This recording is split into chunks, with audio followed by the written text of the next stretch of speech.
Hello, my friends. Welcome back to English Unleashed. I'm Tom. Today, I will talk about a famous book called Start with Why. The author is Simon Sinek. But don't worry, we will not use difficult words. I will not speak fast, and I will not rush. We will learn slowly. We will learn clearly. And we will learn together.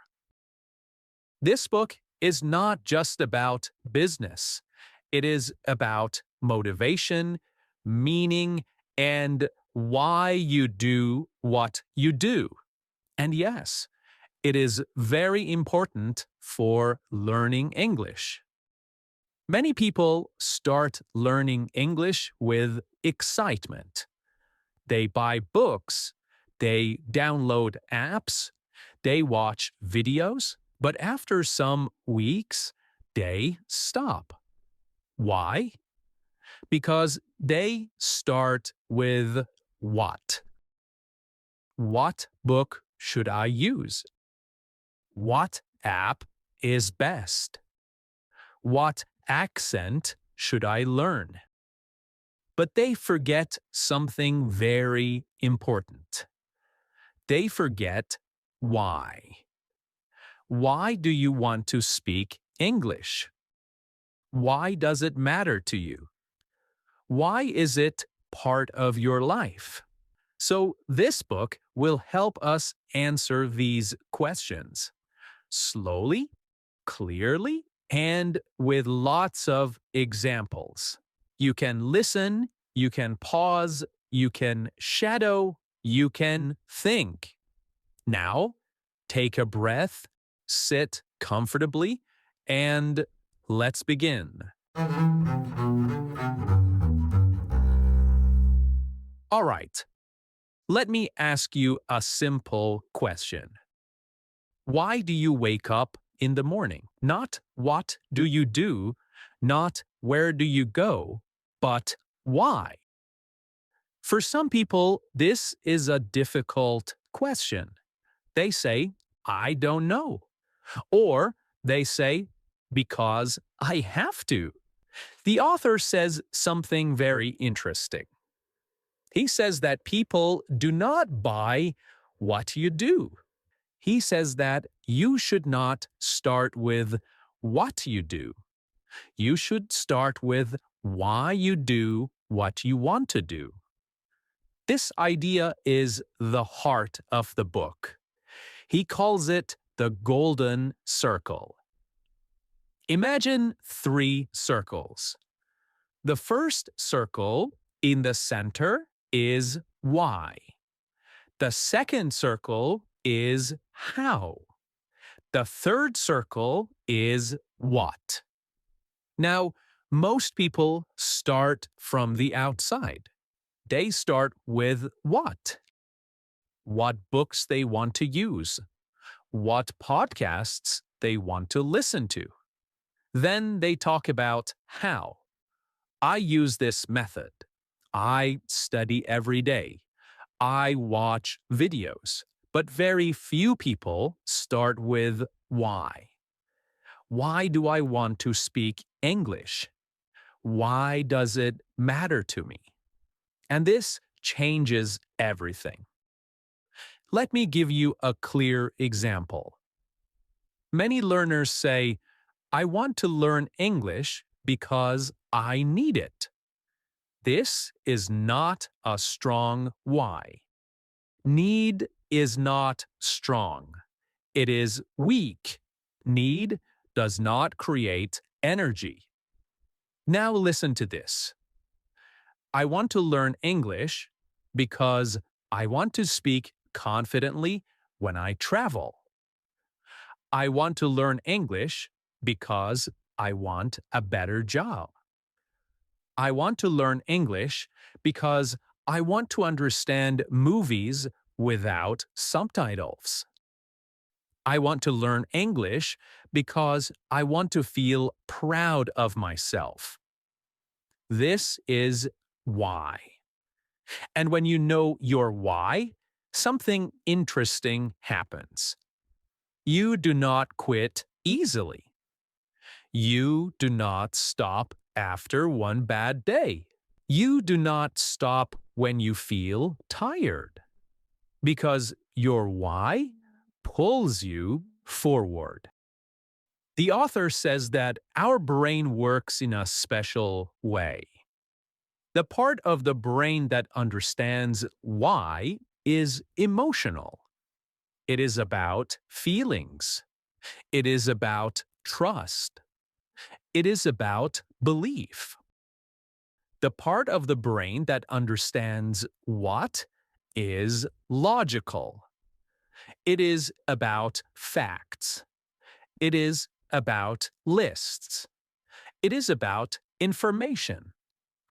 This is very important for language learning. You can know all the grammar rules. You can know many words. But if you don't feel connected to English, you will stop. This is why many learners say, I know English, but I can't speak. They learned the what, but they forgot the why. Now, let me tell you a short story. Imagine two students. Student A studies English every day, but he feels stressed. He feels forced. He feels tired. Why?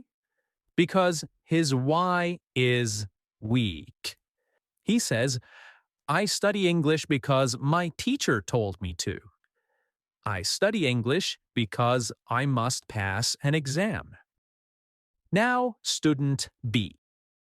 She studies English every day too. But she smiles. She enjoys it. Why? Because her why is queer.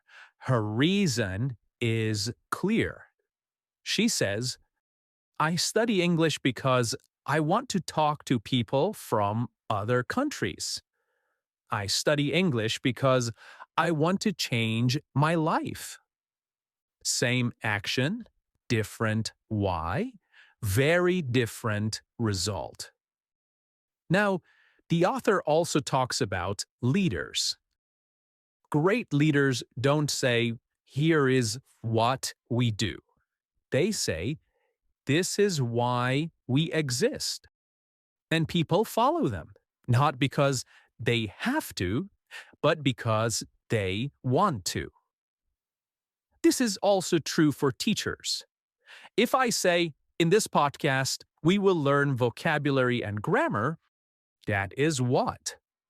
But if I say, in this podcast, I want to help you feel calm, confident, and proud when you speak English, that is why. And your brain listens differently. Now, let's make this more personal. I want you to pause for a moment. Ask yourself slowly, why do I want to learn English? Not a short answer, not a fast answer. A real answer. Maybe your why is about freedom. Maybe you want to feel independent, not controlled. Maybe your why is about confidence. You want to believe in yourself. Maybe your why is about connection. You want to talk to others, you want to share, and you want to understand.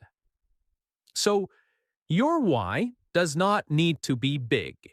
It just needs to be true. In English Unleashed, we don't chase speed. We don't chase perfection. We chase meaning.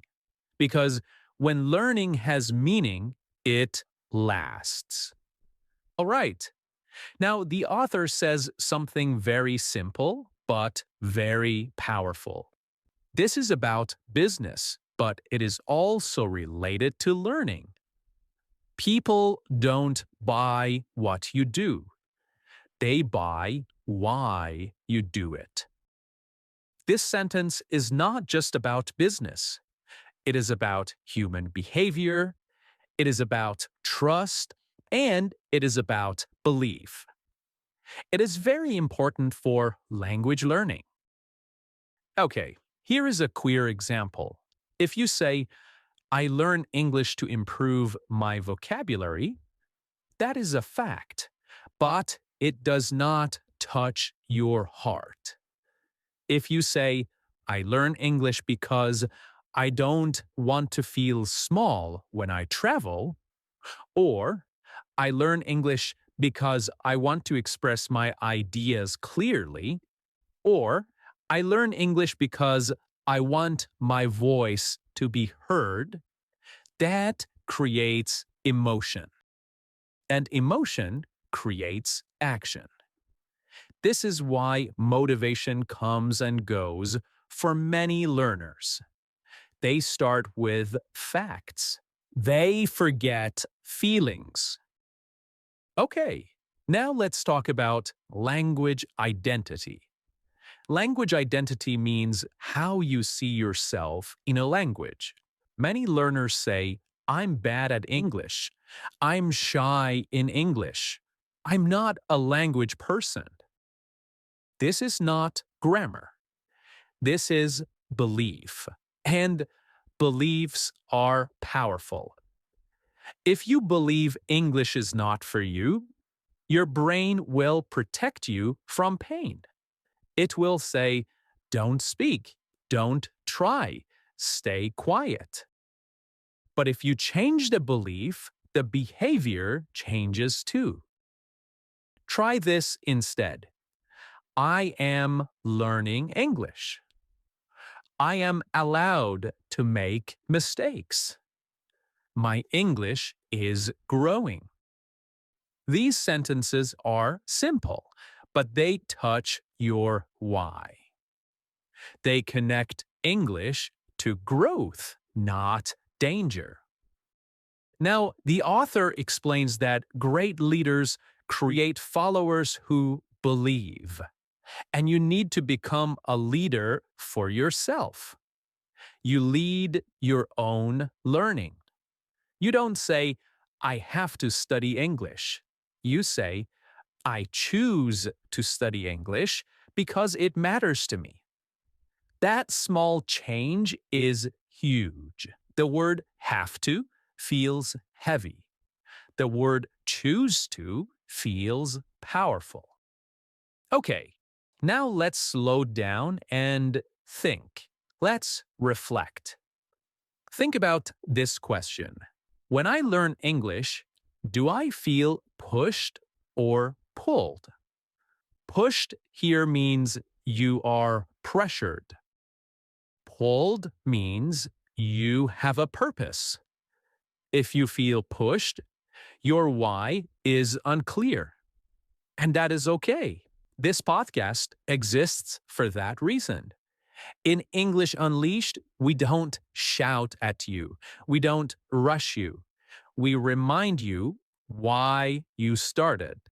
Because when you remember your why, you don't need motivation videos.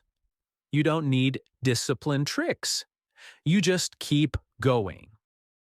All right. Now I want to talk about clarity. The author says something that may surprise you. He says that clarity is more important than intelligence, than talent. This means something very simple. People don't follow ideas because they are smart. People follow ideas because they are clear. And this is very important for English learners. Many learners think, I need difficult words to sound smart. I need long sentences to sound advanced.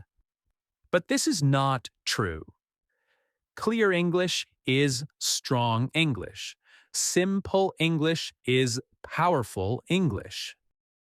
Let me explain. Imagine two people speaking English. Person A says, "Due to the fact that I was unable to attend the previously scheduled meeting, I would like to express my sincere apologies." Person B says, "I'm sorry I couldn't come to the meeting." Which one feels clearer?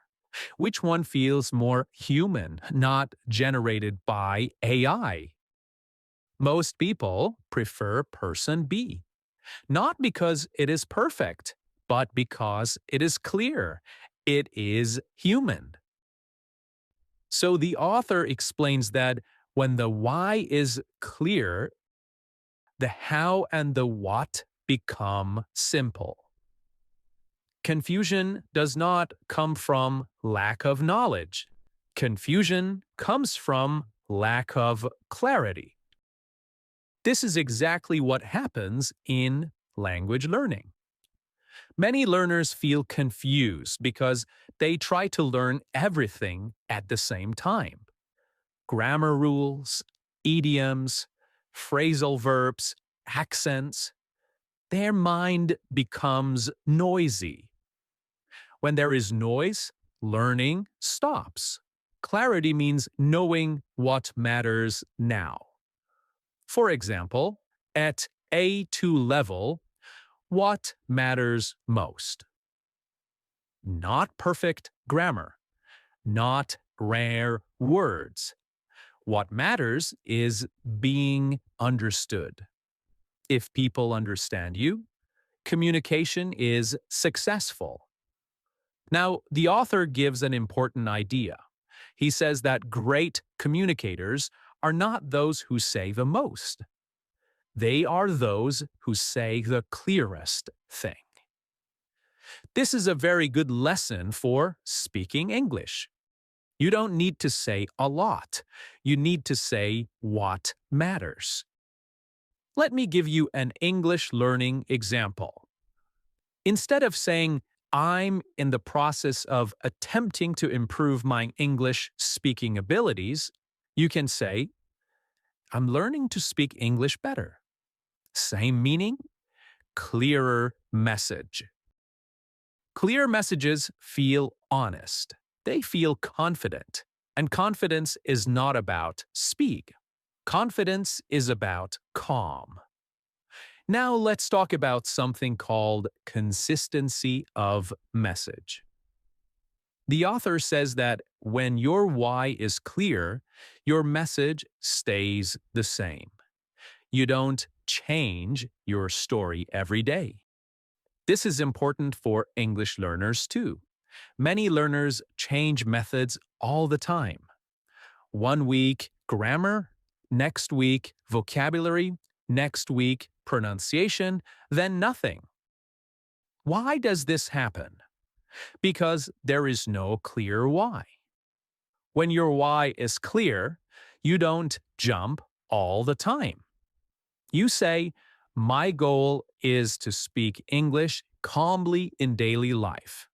So you choose activities that support that. Listening, shadowing, simple speaking practice. Not everything, just what supports your why. This reduces stress, and less stress means better learning. Okay, now I talk about something many learners ask me.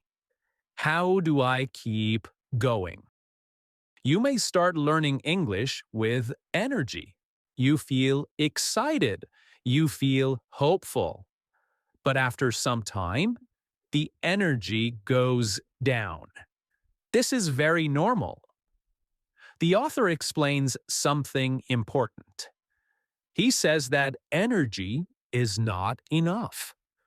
Energy is emotion. Emotion comes and goes. One day you feel motivated. Next day you feel tired. So if you depend only on motivation, you will stop. This is why many learners quit. They say, "I don't feel like studying today." But here is the key idea. People who succeed do not rely on motivation. They rely on belief and discipline. Discipline does not mean punishment. Discipline means choosing again. Choosing your lie again, even on bad days. Now, let's connect this to English learning. Imagine this situation. You come home tired. You don't want to listen. You don't want to speak. If your reason is weak, you stop. But if your why is strong, something different happens. You say, I don't feel like it, but I know why this matters. And you do something small. Maybe 5 minutes, maybe one short audio. And that small action keeps the habit alive. The author talks about cause and effect. Cause is why you do something. Effect is what happens. If the cause is strong, the effect lasts. If the cause is weak, the effect goes away. It disappears. This explains something important. Many learners look for tricks, new apps, new methods, new challenges. These are effects, but they don't fix the cause. The cause is always why. Now let's talk about another word, burnout. Burnout means feeling empty and tired because you push too hard. Many learners burn out because they study with pressure. They say, I must learn fast. I must speak perfectly. I must not make mistakes. This creates stress, and stress blocks meaning. People who work for meaning last longer. This is very important. If you study English only for exams, only for scores, only for comparison, you will feel tired. But if you study English because it is part of who you are becoming, because it connects to your future self, then even slow progress feels good. Let me give you a simple example. Two learners study for 1 hour. Learner A thinks, I studied 1 hour and I still make mistakes. Learner B thinks, I studied 1 hour because I am building my future. Same time, different feeling, different energy. All right, and that brings us to the end of today's episode. Thank you so much for listening to another episode of English Unleashed. I'm Tom, and until next time, keep learning, keep growing, and keep believing in yourself. Bye for now.